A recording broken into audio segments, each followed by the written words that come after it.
For a brief moment, headlines were buzzing with certainty. Prince Harry, we were told, was on the verge of getting his taxpayer-funded police security reinstated in the UK.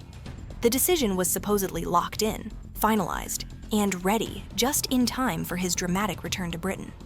And then, quietly, calmly, and very British, the government shut that story down. According to officials speaking to GB News, no such decision has been made. In fact, Harry's security review isn't even finished. Despite the confident media chatter, the reality is far less exciting. The process is still ongoing, and no recommendation has been handed down. This matters because Prince Harry is preparing to travel back to the UK for a court appearance, which suddenly sparked claims that a new risk assessment had all but guaranteed him armed police protection. Except, it hasn't. A government source familiar with the review made that crystal clear. The Risk Management Board hasn't completed its assessment, and RAVEC, the body that ultimately decides, has not received any formal recommendation. In simple terms, no one knows the outcome. Not the press, not the Sussexes, not their representatives. No one. And that same source didn't stop there.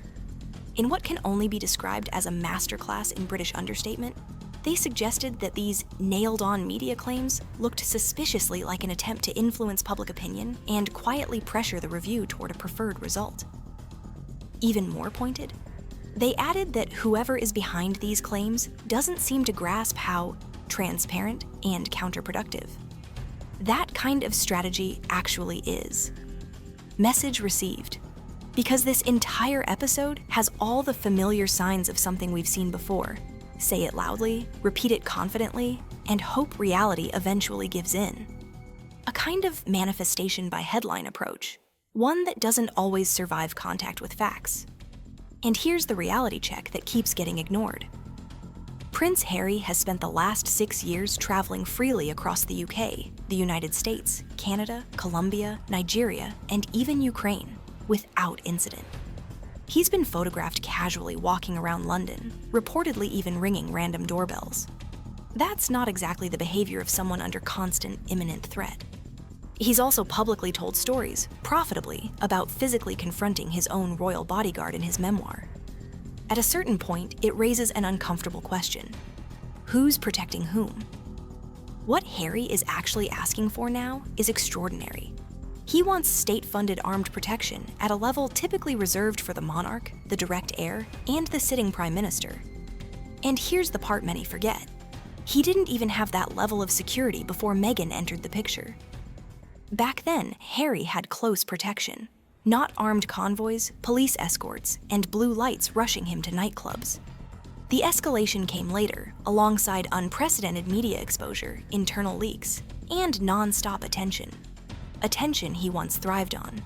Attention he now seems unwilling to live without. Because this fight doesn't really look like it's about danger, it looks like it's about status. Security as a symbol of importance. Security as proof that he still matters. The same logic behind carefully staged appearances, dramatic press briefings, and constant will they or won't they headlines. Which brings us to Meghan. According to recent reports, she might return to Britain for the first time in 4 years, but only if security is approved. The Daily Mail claims she would attend an Invictus Games countdown event in July, assuming protection is guaranteed. Totally not pressure. Totally not strategic timing. And definitely not a PR message aimed straight at the decision makers. So here's the question almost no one is asking out loud. What if Harry loses? What if the review downgrades his security or removes it entirely? What if he's told to privately fund whatever protection he wants, just like every other non-working royal and private citizen? Because if history tells us anything, the response won't be quiet. It will be accusations, legal challenges, blame directed at the royal family, particularly William and Catherine, and another round of media warfare framed as reconciliation. Invictus, meanwhile, will continue regardless. Major international events always have robust security plans. The real test isn't whether Harry is safe, it's whether he's willing to show up without his ego being publicly funded. And it's worth noting that as of early 2025, Harry's legal battle over UK security is still dragging through the courts, with no guaranteed outcome, and growing skepticism over whether his case meets the threshold he claims. Because in the end, this saga isn't really about protection. It's about importance.